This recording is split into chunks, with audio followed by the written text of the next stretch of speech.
Hello everyone. आप सभी का आपके अपने इम्पैक्ट पे एक बार फिर से स्वागत है दोस्तों। मुझे उम्मीद है आपकी पढ़ाई है वो बहुत ही अच्छी चल रही होगी। जो अपने प्रीवियस लेक्चर थे इस सब्जेक्ट के वो आप लोगों ने पढ़ लिए होंगे, देख लिए होंगे। तो उम्मीद करता हूँ आपको क्लास है वो अच्छी लगी होगी। तो आज एक नए टॉपिक के साथ में नई क्लास के लिए अपन आए हैं। तो चलिए बात करते हैं अपन आज के इस टॉपिक की कि आज का जो अपना टॉपिक है, आज का इस जो क्लास अपनी रहने वाली है वो कौन से टॉपिक पे है। तो इसमें अपन बात करने वाले हैं different indicators to study the livelihood systems. जीविका प्रणाली का अध्ययन करने के विभिन्न संकेतक है वो कौन कौन से हैं, कौन कौन से ऐसे इंडिकेटर है जिनके थ्रू अपन जान सकते हैं कि किसी की जो जीवन है वो कैसा होने वाला है, या अपन देख सकते हैं कि उसके सोर्स क्या है इनकम के, कैसे वो कमा रहा है, प्राइवेट जॉब करता है या गवर्नमेंट जॉब करता है। तो उससे अपने को उसकी जीविका का पूरा अंदाज़ा लग जाता है। तो यही चीज़ें अपन इस क्लास में पढ़ने वाले हैं कि कौन कौन से ऐसे इंडिकेटर है जिनके थ्रू अपन जीविका के बारे में पता कर सकते हैं। तो चलिए स्टार्ट करते हैं अपन आज के इस सेशन को। तो बात करते हैं सबसे पहले, आप अगर किसी की इनकम आपको पता है या इनकम का सोर्स आपको पता है तो आप अंदाज़ा लगा सकते हो कि उसकी लाइफ स्टाइल है वो कैसे होने वाली है। यदि कोई बिजनेस करता है तो जाहिर सी बात है उसकी लाइफ स्टाइल है वो अच्छी होने वाली है। तो सबसे पहला जो इम्पोर्टेंट इंडिकेटर है वो है इनकम लेवल एंड सोर्स, यानी आय का स्तर उसका क्या है, कितने पैसे वो मंथली कमा रहा है या डेली कमा रहा है, या आप कह सकते हो वर्ष में कितने अमाउंट पैसे है वो कमा रहा है। इसके अलावा सोर्स क्या है आय का स्तर और उसका सोर्स पता होते ही आप अंदाज़ा लगा सकते हो उसके बारे में। तो फर्स्ट जो इंडिकेटर है वो यही है दोस्तों, यानी इनकम लेवल और source. Income is a critical indicator, income है वो एक महत्वपूर्ण संकेतक है, बहुत ही इंपॉर्टेंट इंडिकेटर है जिसके थ्रू अपने को पूरा पता चल जाता है।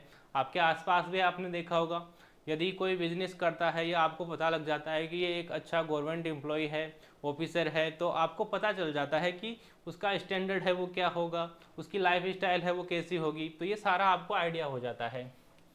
that show the economic well-being of individuals or households.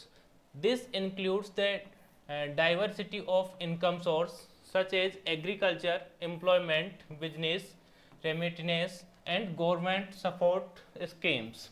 अब बात करें कि ये कहना क्या चाह रहा है, तो अपन ने कहा कि इनकम है वो एक क्रिटिकल फैक्टर है किसी भी व्यक्ति की जीवितता है या जीवन क्षमता है, या आप कह सकते हो कि उसकी लाइफ स्टाइल है वो कैसे रहेगी, कैसी होगी, तो उसको डिसाइड करने का। लेकिन जो इनकम है वो जो ऐसे मैनी फैक्टर है जिन पर डिपेंड करती है, जैसे अगर वो खेती करता है या कहीं रोजगार करता है, एम्प्लॉय है, गवर्नमेंट एम्प्लॉय है, या वो बिजनेस करता है या कोई गवर्नमेंट स्कीम है उसके अंदर वो लाभ ले रहा है। आय एक महत्वपूर्ण संकेतक है जो व्यक्तियों या परिवारों की आर्थिक स्थिति को दर्शाता है। इससे अपने को पता चल जाता है, इनकम से ही पता चल जाता है कि उसकी इकोनॉमिक कंडीशन है वो कैसी रहने वाली है। इसमें कृषि, रोजगार, व्यापार, प्रेषण और सरकारी सहायता योजनाओं के जैसे आय स्रोतों की विविधता शामिल होती है। ये सोर्स हो सकते हैं इनकम के, आपको अभी पता है। सेकंड जो इंडिकेटर है वो है अपना असेस टू नेचुरल रिसोर्सेज, यानी जो प्राकृतिक अपने संसाधन है वो अपने को मिल पा रहे हैं या नहीं। अगर वो अपने को नहीं मिल पा रहे हैं तो अपने को आर्टिफिशियल है वो लेने पड़ेंगे, और आर्टिफिशियल में अमाउंट है वो अपने को देना पड़ेगा। तो उसमें आपकी लाइफ स्टाइल है वो थोड़ी सी चेंज हो सकती है।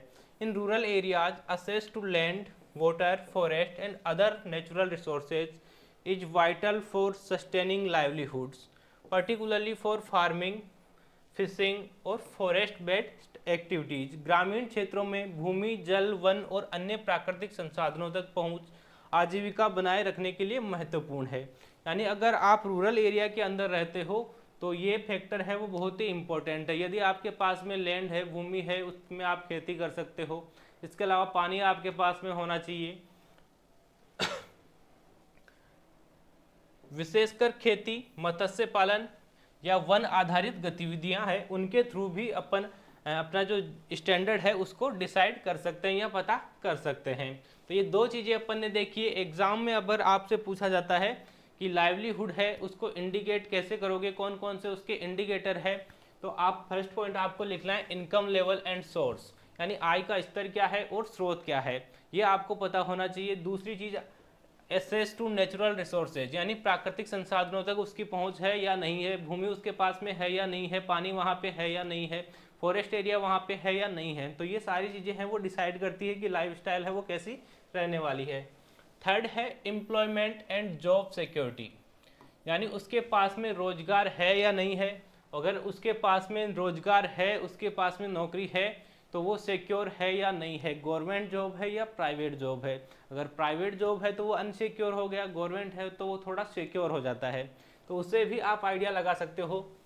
The availability of jobs and the stability of employment is an essential livelihood indicator.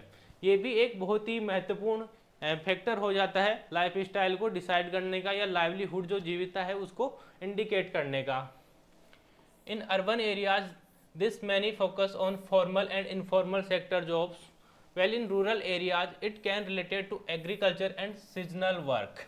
अगर अपन बात करें शहरी क्षेत्र की, तो शहरी क्षेत्र के लोग हैं वो या तो गवर्नमेंट जॉब या प्राइवेट जॉब इसमें ज़्यादा फोकस करेंगे, जबकि गाँव के जो लोग होते हैं वो क्या करते हैं, खेती करते हैं। इसके अलावा सीजनल वर्क, जैसे कोई सीजन है उसके अंदर उनको अच्छा काम मिल रहा है तो वो कर लेते हैं, दूसरी सीजन में दूसरा काम है वो कर लेंगे, वो ऐसे चेंज करते रहते हैं। तो उससे भी अपने को पता चलता है एम्प्लॉयमेंट कैसा है और जॉब सिक्योरिटी कैसी है, तो उससे अपन आइडिया लगा सकते हैं, लाइवलीहुड है उसको डिसाइड कर सकते हैं। नौकरियों की उपलब्धता और रोजगार की स्थिरता एक महत्वपूर्ण आजीविका संकेतक है। शहरी क्षेत्रों में ये औपचारिक और अनौपचारिक क्षेत्र की नौकरियों पर केंद्रित हो सकता है, जबकि ग्रामीण क्षेत्रों में ये कृषि और मौसम कार्यों से संबंधित हो सकता है। नेक्स्ट जो फैक्टर है वो भी बहुत ही इंपॉर्टेंट है, एजुकेशन एंड स्किल लेवल। आप कहाँ तक पढ़े लिखे हो, कौन सी स्किल आपके अंदर ऐसी है जिससे आप अच्छे पैसे, अच्छी इनकम है वो कमा सकते हो। शिक्षा और कौशल का स्तर है वो कैसा है। अगर कोई हाईली एजुकेटेड है, किसी भी फील्ड में वो स्किल्ड है, तो वो अच्छे से लाइवलीहुड है वो कर सकता है, यानी अपना जीवन यापन है वो अच्छा कर सकता है। तो इससे भी आप डिसाइड कर सकते हो। In education and skill play a significant role in determining livelihood opportunities. ये एक बहुत ही सिग्निफिकेंट रोल है वो प्ले करता है। Higher level of education and technical skill can lead to better job opportunity. और ये आपको भी पता है, यदि आप पीएचडी डिग्री तक जाओगे तो आप एक अच्छी जॉब है वो लग सकते हो। इसके अलावा कई स्किल आपके अंदर डेवलप हो जाएगी तो आपके पास में अपॉर्चुनिटीज़ है वो बढ़ जाएगी। शिक्षा और कौशल आजीविका के अवसरों को निर्धारित करने में महत्वपूर्ण भूमिका निभाते हैं। उच्च शिक्षा, हायर एजुकेशन और टेक्निकल नॉलेज, तकनीकी कौशल बेहतर नौकरी के अवसर, आय और विविधता और जीवन की स्थिरता सुनिश्चित कर सकते हैं। तो ये भी एक फैक्टर है, एजुकेशन और स्किल लेवल। नेक्स्ट जो फैक्टर है वो है हेल्थ एंड न्यूट्रिशन। हेल्थ भी इम्पोर्टेंट है भाई, यदि आपका स्वास्थ्य ही खराब है तो आपका जीवन है वो आपको पता है कैसा होने वाला है। और न्यूट्रिशन, आप क्या जो भोजन आप कर रहे हो उसमें न्यूट्रिशन है या नहीं है, तो वो चीज़ें हैं वो भी इंडिकेट करती है आपकी लाइवलीहुड को। Good health and adequate nutrition are essential for maintaining productivity in both physical labour and cognitive activities. Access to healthcare services is also a critical livelihood factors. अच्छा स्वास्थ्य और पर्याप्त पोषण शारीरिक श्रम और मानसिक गतिविधियों दोनों में उत्पादकता बनाए रखने के लिए आवश्यक है। स्वास्थ्य सेवाओं तक पहुंच भी एक महत्वपूर्ण जीविका कारक है। यदि जो हेल्थ स्कीम्स है, हेल्थ जो सेवाएं हैं उन तक आप पहुंच ही नहीं पाते तो आपका जो स्टैंडर्ड है वो भी कम हो जाएगा। नेक्स्ट है सोशल कैपिटल एंड नेटवर्क्स, सामाजिक पूंजी और नेटवर्क्स, यानी आपके पास में सोशल कैपिटल है वो कैसा है या नहीं है, या आपके नेटवर्क्स हैं वो कैसे हैं, तो उस वो भी डिपेंड करता है, ये भी इंडिकेट करता है। सोशल कैपिटल इंक्लूड्स रिलेशनशिप्स, यानी आपके दूसरों से संबंध कैसे हैं। यदि आपके संबंध अच्छे हैं और आपको कभी पैसे की जरूरत पड़ गई तो आप किसी से ले सकते हो, तो ये भी एक डिपेंड करता है। Community ties and networks that provide support, security and opportunities for collaboration in times of need of crisis। तो आपके पास में ऐसे रिलेटिव्स होने चाहिए आपके पास में जो आपसे कोलोबरेट कर सके, जब आपको ज़रूरत है, आपको पैसे की ज़रूरत है या कोई और आपको नीड है तो उस टाइम पे वो आपके साथ में मिल सके, कोलोबरेट कर सके। सामाजिक पूंजी और रिश्ते, सामुदायिक संबंध और नेटवर्क शामिल है जो आवश्यकताओं या संकट के समय समर्थन, सुरक्षा और सहयोग के अवसर प्रदान करते हैं। तो सोशल कैपिटल एंड नेटवर्क है, ये भी इंडिकेट करता है लाइवलीहुड को। नेक्स्ट है एक्सेस टू मार्केट, यानी मार्केट तक आपकी पहुंच है या नहीं है। जैसे गांव के जो फार्मर होते हैं वो क्या करते हैं, अपना जो प्रोडक्शन होता है, जैसे कोई फसल है या और कोई प्रोडक्शन है, मिल्क है, मीट है, तो वो आसपास का जो लोकल मार्केट होता है उसी में सेल कर देते हैं। शहरी क्षेत्रों की ओर वो कम जाते हैं तो उनको रेट है वो भी कम मिलती है। तो ऐसे में उनका जो लाइवलीहुड है वो भी चेंज हो जाता है। The ability to access local, regional and international markets is crucial for selling agricultural product, handicrafts और manufactured goods and thus securing income. कृषि उत्पादों, हस्तशिल्प या विनिर्मित वस्तुओं को बेचने के लिए स्थानीय क्षेत्र या अंतर्राष्ट्रीय बाजारों तक पहुंच आय सुरक्षित करने के लिए महत्वपूर्ण है। यदि आप इंटरनेशनल मार्केट तक जा रहे हो या आप शहरी मार्केट की ओर जा रहे हो तो आपका जो स्टैंडर्ड है वो बढ़ जाएगा, यानी आपको ज़्यादा पैसे मिलेंगे और आपकी इनकम है वो बढ़ जाएगी। नेक्स्ट है vulnerability to risk and shocks, जोखिम और झटकों के प्रति संवेदनशीलता। जैसे मान लो आपने कोई फसल है वो लगाई और ओलावृष्टि हो गई या बारिश अधिक हो गई या बारिश कम हो गई, तो उससे आपकी फसल है वो नष्ट हो गई। तो ऐसे संकट झेलने की क्षमता है वो आपके अंदर है या नहीं है, तो ये भी इंडिकेट करता है आपके लाइवलीहुड को।